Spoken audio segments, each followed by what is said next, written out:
You're listening to Soap Dirt, the latest in television entertainment news.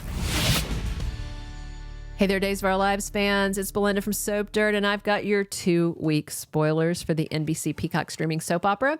These run through Monday, February 19th, all the way until Friday, March 1st. We are in March. We are heading towards Easter, according to the piles of candy and stuffed animals I saw at the grocery store earlier today.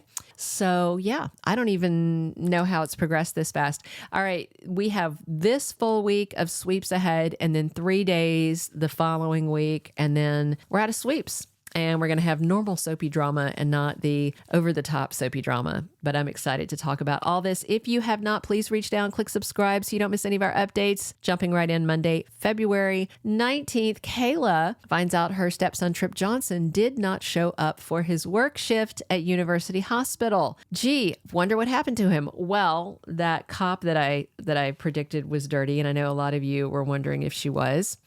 Yeah, she definitely is dirty, and she kidnapped him and his girlfriend, Wendy Shin, but people aren't going to realize that until much later in the week. Maggie has Valentine's evening with Constantine Melionis. Yes, it is still Valentine's Day, by the way, the week of the 19th through the 23rd in Salem. Paulina is recovering from her surgery, and Abe Carver and Chanel Dupree and her husband, Mr. Johnny DiMera, are there for her. Jada is shrieking mad at Everett Lynch. She makes a big scene at the pub. She says he is her ex-husband, Bobby Stein. Everett doesn't look like he has any idea who that person is. Like, literally, there seems to be no recognition on his face. Either Everett is a consummate actor with, like, you know, a theater degree from NYU or something, or something is broken in that boy's brain, and I am a proponent of the broken brain theory. Tuesday, February 20th on Days of Our Lives, Roman wants to enjoy a private romantic dinner with Kate Roberts. That's very sweet. Sloan is out with Melinda Trask. Remember, Eric passed out with the baby and Sloan was just not having it. So it looks like her Valentine's turned into Galentine's, and she's with the XDA, complaining about everything, complaining about motherhood, baby tears, not enough sex. I think Trask is going to tell her to suck it up and tell her that this is the situation we created. You just have to deal with it. But Sloan is looking for a way out. Stefan warns Ava that Clyde is furious and therefore lethal, and there is no telling what he might do to punish them and everybody for his drug operation not going the way he wants. Teresa gets out her suitcase again. This is not her first time packing, right? And she's ready to go because Alex Kidiakis did not propose to her, and she made a big, ugly scene at the restaurant. He's flummoxed. I still want to know the backstory behind that ring that was in his pocket. And Brady talks about his issues with Dr. Marlena Evans. Wednesday, February 21st, we have got Leo talking to Julie Horton. He's asking her questions about the Horton family and their role in Salem's history. That same episode, we've got Doug and Julie Williams. They are over at the burned out Horton house. Thomas DiMera is with them. So are Roman and John and Marlena and Kate. And Maggie's there too. They all want to see what's left of the Horton house. There is a fair amount left. I mean, they did torch the set, no doubt, but it's not ash. It's almost rubble, but not quite. It's definitely rebuildable. So we'll see how that goes. We also have a flashback to young Tom and Alice Horton picnicking in the park. These are new actors with new flashes to the past. And it's the same day that someone finds a vintage box during the geocaching event. So I wonder if it's a Tom and Alice Horton treat. We shall find out Thursday, February 22nd. We've got Jada confronting Everett about their shared history and their life together. This is the same episode where Steve Johnson completely crushes Stephanie. He gives her evidence that Everett and Bobby are the same guy. He shows her a birth certificate, which I'm guessing is going to say that Everett's real name is Robert Stein. Maybe Everett Lynch is a name he took when he came out of the coma. Maybe Everett is an alter ego and he's got that kind of disassociative identity kind of thing like we saw with Abigail Devereaux back when she was Gabigail. I don't know where they're going to go with this. I feel like it's going to be a DID kind of thing. Either that or, like I said, he's a Shakespearean quality actor.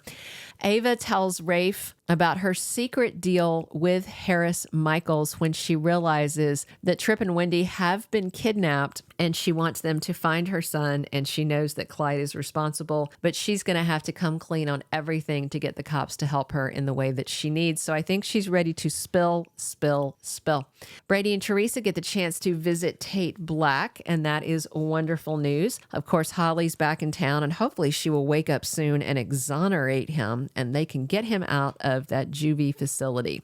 All right, week 1 ends on Friday, February 23rd. We have Harris still unconscious at University Hospital. Ava is at his bedside, so she clearly wasn't arrested, or was arrested and released. We'll see. And she is confessing her sins to him, and clearly he's got to wake up soon because we know that Steve Burton isn't leaving for a few months. So yeah, we'll see if maybe her words will bring him out of the coma.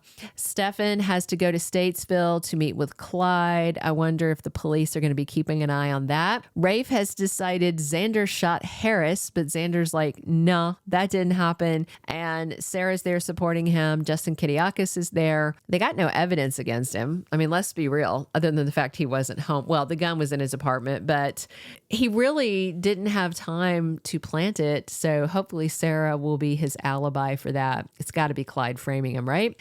And Constantine wants some answers from Steve Johnson. I'm sure this is about the death of his lady love, Katerina, in Greece all those years ago. Week 2, February 26th through March 1st. This is the last few days of sweeps in this week.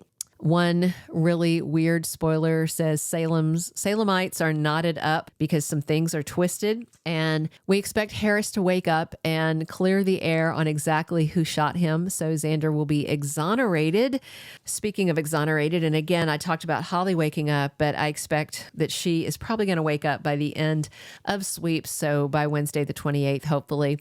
I think we're going to see Nicole running into Eric and Jude and him being very surprised she's back in town. Sloan's is going to be really, really amped up because once Leo finds out Nicole is back, he's really going to start laying it on thick with Sloan again. Stephanie is struggling with this ugly truth about Everett and has to think about what's in her heart versus what he says versus what everybody else is saying. And Wendy and Tripp should be found and the dirty cop busted as sweeps wraps up on Wednesday. And Teresa is spinning out, and I am just wondering if we're going to see Alex fighting for her or just with her. All right, those are all of our Days of Our Lives 2-week spoilers. Please drop your comments and definitely click subscribe if you haven't already, and come back soon because we are here talking days 7 days a week. And as always, I'm Belinda from Soap Dirt. Thank you for being a loyal listener. Follow us wherever you get your podcast because you don't want to miss the next episode. Soap Dirt is on all the major podcast platforms, including Apple Podcast, Spotify, iHeartRadio, and more.